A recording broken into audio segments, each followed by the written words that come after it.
Hello నమస్తే.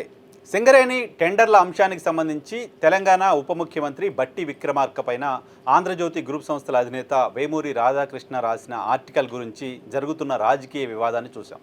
ఆ ఆర్టికల్లో నేరుగా బట్టి విక్రమార్క కొంతమందికి లబ్ధి చేకూర్చడం కోసం సింగరేణికి సంబంధించిన టెండర్ల నిబంధనల్ని మార్చేయటం మాత్రమే కాదు, వేరే వాళ్ళు టెండర్లో పార్టిసిపేట్ చేయకుండా ఆపే ప్రయత్నం చేశారు, వేరే వాళ్ళు టెండర్ల కోసం వస్తుంటే వాళ్ళపైన తప్పుడు ప్రచారాలు చేయించారు అంటూ నేరుగా బట్టి విక్రమార్క టార్గెట్గా రాధాకృష్ణ ఆర్టికల్ రాయడం చూసాం.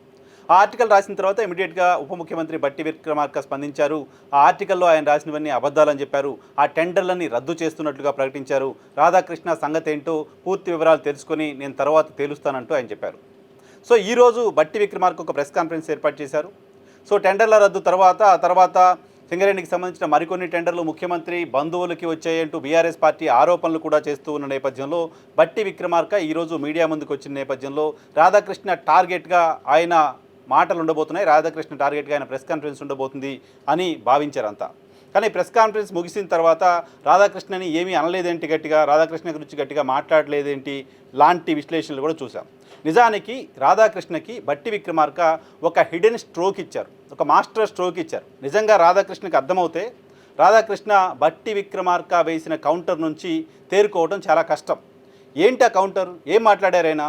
రాధాకృష్ణ ఆర్టికల్స్లో ఎప్పుడైనా ఎవిడెన్సెస్ కంటే, ఆధారాల కంటే రాజకీయపరమైన విమర్శలు, వాడు వీడితో కలిశాడు, వీడు వాడితో కలిశాడు లాంటి ఊహాగానాలు, తెర వెనక ఏదో జరిగింది అంటూ రాయడాలు, ఆ రాతల వెనక ఇంకేదో ప్రయోజనాలు చాలా స్పష్టంగా అనేక సందర్భాల్లో మనకు కనపడుతూ ఉంటాయి.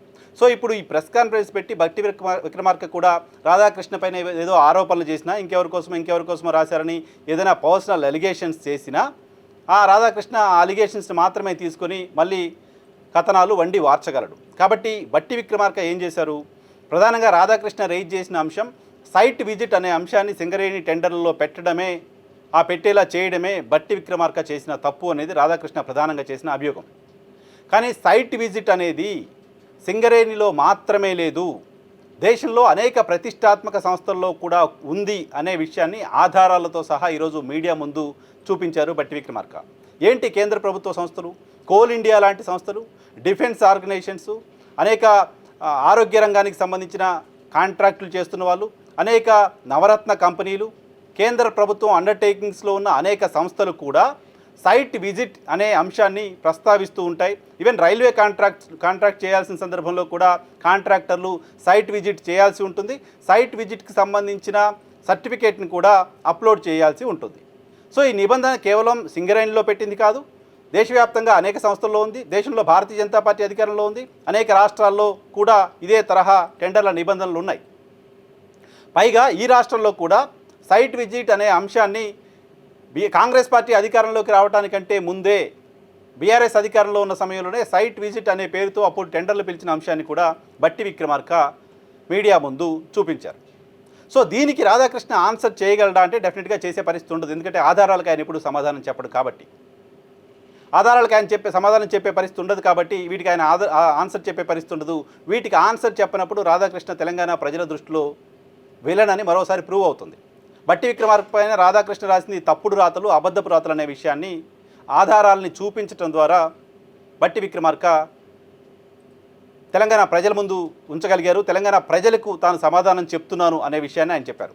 అంతేకాదు సింగరేణి పట్ల తనకున్న కాన్సర్ని, నా మీద వార్తలు రాశారని నేనేదో మాట్లాడడానికి రాలేదు, సింగరేణిని కాపాడడం కోసం, సింగరేణి పైన తప్పుడు ప్రచారం జరగడం ఇష్టం లేక, సింగరేణిని ఎవరో దోచుకుంటున్నారు అనే ప్రచారం జరగడం ఇష్టం లేక ఈ మొత్తం వివరాలని మీ ముందు పెడుతున్నాను అనే విషయాన్ని కూడా ఆయన చెప్పారు. సో సింగరేణి పట్ల తనకున్న కాన్సర్న్ని చెప్పడం ద్వారా సింగరేణికి సంబంధించిన కార్మిక సంఘాలు, సింగరేణి పైన ఆధారపడిన అనేక కుటుంబాలు సింగరేణిని దోచుకుంటున్నారు అని భావిస్తున్న వాళ్ళందరికీ కూడా ఒక క్లారిటీ బట్టి విక్రమార్క ఇచ్చినట్లుగా అర్థం చేసుకోవాలి.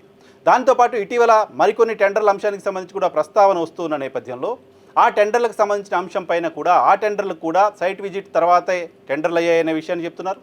పైగా ఈ టెండర్లకు సంబంధించిన ప్రక్రియ మొదలు కాలేదు. ఈ నెల 21 నుంచి టెండర్ల ప్రక్రియ మొదలు పెడదామనుకున్నాం, కానీ 17వ తారీఖే ఆర్టికల్ వచ్చింది. సో టెండర్ల ప్రక్రియ మొదలు పెట్టడానికంటే ముందే బిడ్డర్స్ ఎవరైతే పార్టిసిపేట్ చేయాలనుకున్నారో వాళ్ళందరినీ పిలిచి మాట్లాడిన తర్వాత టెండర్లకు సంబంధించిన ప్రక్రియకి వెళ్తారు. సో ఆ సమావేశం జరగకముందే ఎవరికో ఇచ్చేస్తున్నారంటూ ప్రచారం చేశారు, కాబట్టి క్యాన్సిల్ చేయాల్సి వచ్చింది, కాబట్టి క్యాన్సిల్ చేశామనే విషయాన్ని కూడా చెప్పారు. నిజంగానే ఆ టెండర్లు తీసుకోవాలనే ఉద్దేశం ఏంటనుకుంటే ఏదో ఒక కారణం చెప్పి ఆ టెండర్ని కంటిన్యూ చేసి టెండర్లు దక్కించుకునే ప్రయత్నం చేయొచ్చు.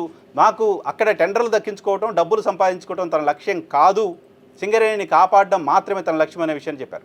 పైగా ఆంధ్రజ్యోతి రాధాకృష్ణ రాతల వెనక ప్రయోజనాలు ఏంటో తెలంగాణ ప్రజలు ఆలోచించాలి తరహాలో బట్టి ప్రెస్ కాన్ఫరెన్స్ ఈరోజు ఉంది. ఎవరి ప్రయోజనాల కోసం రాశారు, ఏ రకంగా తెలంగాణకు అన్యాయం జరుగుతుందని రాశారు, ఏ రకంగా టెండర్లో బట్టి విక్రమార్కే నిబంధనలు మార్చారని రాశారు, ఏ రకంగా పలానా కంపెనీకి సైట్ విజిట్ సర్టిఫికేట్ ఇవ్వలేదని చెప్పగలుగుతారు, టెండర్లో పార్టిసిపేట్ చేస్తున్న ఏ ఒక్క కంపెనీ అయినా మాకు ఈ ప్రభుత్వం సైట్ విజిట్ సర్టిఫికేట్ ఇవ్వలేదనే విషయాన్ని ఎవరికైనా చెప్పిందా? లేదు ఈరోజు ఏదైనా కంపెనీ బయటకు వచ్చి మాకు సైట్ విజిట్కి సంబంధించిన సర్టిఫికేట్ ఇవ్వడానికి ఇబ్బందులు పెడుతున్నారనే విషయాన్ని చెప్పిందా?